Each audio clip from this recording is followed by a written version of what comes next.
നിങ്ങൾക്കറിയോ, വീടിന്റെ നേരെ മുമ്പില് AP വിഭാഗം സുന്നി വിദ്യാഭ്യാസ ബോർഡ് നടത്തുന്ന മദ്രസ ഉണ്ട്. അവിടെ കുട്ടികൾ പറഞ്ഞാൽ മതി. അവൻ പറഞ്ഞാൽ കേൾക്കൂല. ഏകദേശം 2 കിലോമീറ്റർ അപ്പുറത്തുള്ള സമസ്തയുടെ മദ്രസയിലേക്ക് കുട്ടികളെ പറഞ്ഞേക്കുകയാണ്. ഓട്ടോറിക്ഷക്ക് വാടക കൊടുത്തിട്ട് മാസം കരാറടിസ്ഥാനത്തിൽ മാസം വാടക. കുട്ടികളെ മദ്രസയിലേക്ക് കൊണ്ടുപോവുക, തിരിച്ചു കൊണ്ടുവരിക. ആ കുട്ടികൾ എത്ര പ്രയാസം സഹിക്കുന്നുണ്ട്. മദ്രസയിൽ നിന്ന് പെട്ടെന്ന് തിരിച്ചു വന്ന് സ്കൂൾ ബസ് വരാനായി.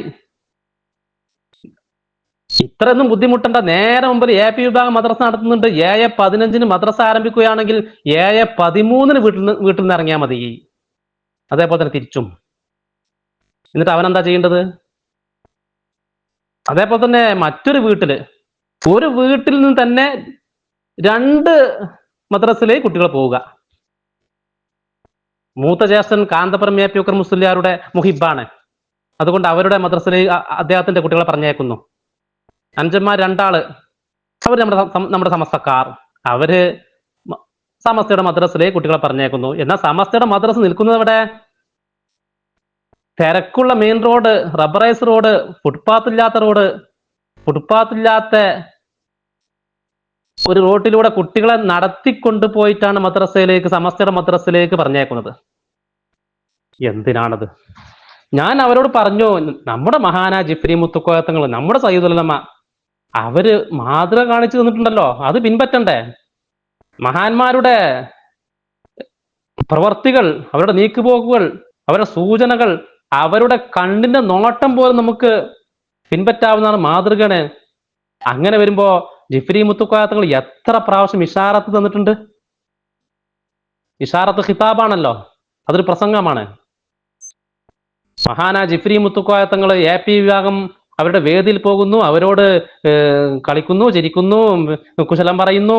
അതേപോലെ തന്നെ AP ഉസ്താദിനുമായി ഫോണിൽ സംഭാഷണം നടത്തുന്നു. നമ്മളോട് പറയാൻ പറ്റാത്ത രഹസ്യങ്ങൾ വരെ അവര് ഫോണിൽ സംസാരിക്കുന്നു. AP ഉസ്താദ് തന്നെയാണ് പറഞ്ഞത്, ഞാൻ അപ്പുറത്തെ പ്രസിഡന്റുമായി ഒരുപാട് ഫോണിൽ സംസാരിച്ചു, നിങ്ങളോട് അതിനെ പറ്റി പറയാൻ പറ്റൂല. എന്തിനു വേണ്ടി? ഈ ഉമ്മത്തിനെ നല്ല നിലയിൽ നടത്തിക്കുവാൻ വേണ്ടി തങ്ങൾ ഉസ്താദും കാന്തപുര ഉസ്താദും ഒരേപോലെ പ്രവർത്തിക്കുമ്പോൾ നമ്മൾ സഹകരിക്കണ്ടേ? 2 മദ്രസിലും അലിഫല്ലേ പഠിപ്പിക്കുന്നത്? പിന്നെ എന്തിനാണ് അപ്പുറത്തൊരു വേദി ഇപ്പുറത്തൊരു വേദി? അല്ലെങ്കിൽ 2 നബിദിന റാലി? എന്തിനാണ് 2 നബിദിന റാലി? ഒരു നബിദിന റാലി നടത്തുക. നിങ്ങൾക്കറിയോ, നമ്മുടെ വീട്ടിലെ ഉമ്മമാര്, സഹോദരിമാര് കുഞ്ഞിളം കൈകൾ കൊണ്ട് അടിക്കുന്ന ദഫ് കാണാൻ, അവരുടെ കുഞ്ഞിളം കാലുകൾ കൊണ്ട് അടിവച്ചടിവച്ച് നടക്കുന്ന സ്കൗട്ട് കാണാൻ, ഫ്ലവർ ഷോ കാണാൻ അവരുടെ വീട്ടുജോലി മാറ്റി വെച്ചിട്ടാണ് ഇത് കാണാൻ വരുന്നത്, നബിദിന റാലി കാണാൻ വരുന്നത്. അപ്പോഴാണ് സമസ്തയുടെ മദ്രസയിൽ നിന്ന് നബിദിന റാലി വരുന്നു. അപ്പൊ അത് കണ്ടിട്ട് വീട്ടിലെ ജോലികൾ മാറ്റി വെച്ച് അത് കണ്ടിട്ട് അവര് ഡ്രസ്സ് അലക്കുമ്പോ സോപ്പിട്ട് വെച്ചിട്ടുണ്ടാവും. ഡ്രസ്സില് സോപ്പിടുന്ന സമയത്താണ് സമസ്തയുടെ മദ്രസയുടെ നബിദിന റാലി വരുന്നത്. അപ്പോൾ അത് കാണാൻ പോകണം. അതിൽ കണ്ട് കുട്ടികളെ ദഫും സ്കൗട്ടും ഫ്ലവർ ഷോ ഒക്കെ കണ്ട് മിഠായി തിന്ന് മധുരപലഹാരം കുടിച്ച് വീണ്ടും ആ ഡ്രസ്സ് അലക്കണം. ആ ഡ്രസ്സ് അലക്കുന്ന സമയത്തായിരിക്കും AP വിഭാഗം മദ്രസയിലെ കുട്ടികൾ വീണ്ടും വരുന്നത്. അപ്പൊ വീണ്ടും ഓടണം, റോട്ടിലേക്ക് ഓടിയിട്ട് അവരുടെ റാലി കണ്ട്. അപ്പൊ അവിടെ വീട്ടുജോലി ബന്ധായോ? വീട്ടുജോലി തടസ്സപ്പെട്ടോ? എന്താണ് നമ്മളത് ആലോചിക്കാത്തത്? നേരെ മറിച്ച് ഈ സമസ്തയുടെ മദ്രസയിലെ കുട്ടികളും AP വിഭാഗം നടത്തുന്ന മദ്രസയിലെ കുട്ടികളും ഒരു റാലി വന്നാൽ എന്തൊരു അന്തസ്സാണ്. എല്ലാവർക്കും അതിൽ കാണാം, കൂടാം, മധുര പലഹാരങ്ങൾ പാനീയങ്ങൾ കൊടുക്കാം. അതല്ലേ അന്തസ്? ഇങ്ങനെ ഒരുപാട് മാതൃകകൾ. അവരുടെ വേദിയിൽ അങ്ങോട്ട് പോകാം, ഇങ്ങോട്ട് വരാം. അവരുടെ കാന്തപുരം AP മുസ്ലിയാരുടെ ഷറഫാക്കപ്പെട്ട ഷഹറ മുബാറക്കിന്റെ വെള്ളം നമുക്കും കൊടുക്കാം. ഇത് തർക്കം. സക്കറാത്തിന്റെ ആല കിടക്കുന്ന വല്യമ്മ ഒരാൾ പറയാ സംസം വെള്ളം കൊടുക്കണം, സമസ്തക്കാരൻ പറയുകയാണ് സംസം വെള്ളം കൊടുക്കണം. അപ്പോൾ മറ്റുള്ള ഒരുത്തം പറയാണ്, അല്ല, ഷഹറ മുബാറക്കിട്ട വെള്ളം ഉണ്ട് എന്റെ കയ്യിൽ, അത് കൊടുക്കണം. 2 പേരും ജിഫ്രി മുത്തുക്കോയത്തുള്ള മാതൃക പിൻപറ്റിയിരുന്നെങ്കിൽ, അല്ലെങ്കിൽ അബ്ദുൽ ഹക്കീം അസ്ഹരി AP ഉസ്താദിന്റെ മകൻ അവരുടെ മാതൃക പിൻപറ്റിയിരുന്നെങ്കിൽ കുറച്ച് സംസം വെള്ളം കൊടുക്കുക, എന്നിട്ട് ഷഹറ മുബാറക്കിട്ട വെള്ളം കൊടുത്താൽ പോരെ. എന്തൊരു അന്തസ്! കാണുന്നവർക്ക് അന്തസ്, മരിക്കുന്നവർക്ക് അന്തസ്.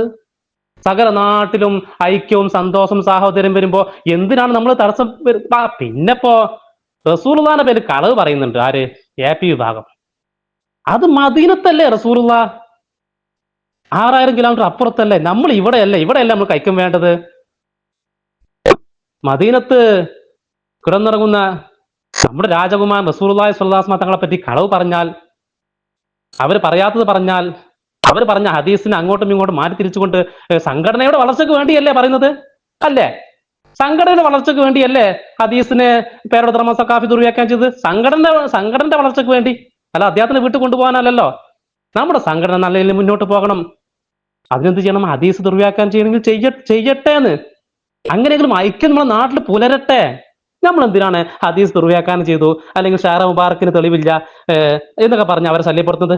നമുക്കല്ലേ പ്രശ്നം? അല്ലെങ്കിൽ അവരിങ്ങോട്ട് വഹാബികളെ കൂടെ ഇരുന്നു, അങ്ങനെ പറയണോ? വഹാബികളെ കൂടെ ഇരുന്നാൽ നമുക്കെന്താ? അവരുടെ കയ്യിൽ നിന്ന് എന്തെങ്കിലും സംഭാവന കിട്ടിയാലോ, അല്ലെ അവരുടെ മക്കൾ നമ്മളെ മദ്രസയിലേക്ക് കുട്ടികളെ പറഞ്ഞയച്ചാലോ? അതല്ലേ ഭാഗ്യം, അതല്ലേ അന്തസ്, കാണുന്നവർക്ക് അന്തസ് അതല്ലേ. അതുകൊണ്ട് ചിന്തിക്കുക, നമ്മളെല്ലാവരും ഒന്നാണ്. റസൂലുള്ളാഹിന്റെ പേരിൽ കളവ് പറഞ്ഞോട്ടെ, നമുക്കത് പ്രശ്നമില്ലല്ലോ. കാരണം റസൂലുള്ളാഹി മദീനത്തല്ലേ, നമ്മൾ ഇന്ത്യ രാജ്യത്തല്ലേ ജീവിക്കുന്നത്. അങ്ങനെയൊക്കെ ഈ സാഹോദര്യം ഐക്യം എന്ന് പറഞ്ഞാൽ എന്താ? ഏത് അഭിപ്രായ വ്യത്യാസം ഉണ്ടായാലും, റസൂലുള്ളാഹി സാധാരണക്കാരെന്ന് പറഞ്ഞാലും, റസൂലുള്ളാഹിന്റെ പേര് നേരുണ്ടെന്ന് പറഞ്ഞാലും, എന്ത് പറഞ്ഞാലും നമ്മളിത് പ്രശ്നമാക്കേണ്ട. നമ്മൾ ഐക്യം, നമുക്ക് ഒരു വേദി, ഒരു മദ്രസ, ഇതല്ലേ വേണ്ടത്. അപ്പൊ എല്ലാവരും അതിനുവേണ്ടി ശ്രമിക്കുക. ഞാൻ നിർത്തുകയാണ്.